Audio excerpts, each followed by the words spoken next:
Hello কৃষক বন্ধুরা, কেমন আছেন সবাই? আশা করি ভালো আছেন।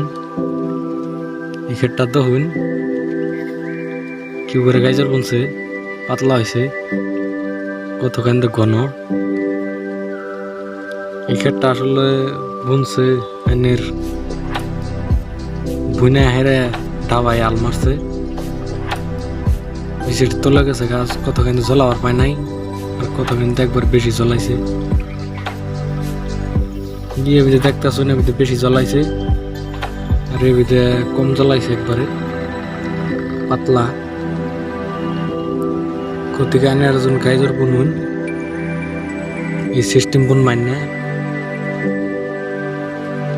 ডাবাইয়া গাইজর বুনে হেরা ডাবাই আলবা মান্য, কতখানি পাতলা হবো আর কতখানি ঘন হবো। কতিকে আনারা গাইজর বুনলে বুনে হেরে উপর আলমার বাইন মেরে মই দি বাইন সুন্দর করে জ্বলাবো। খেতের নালা গাজর বুন বাইন না।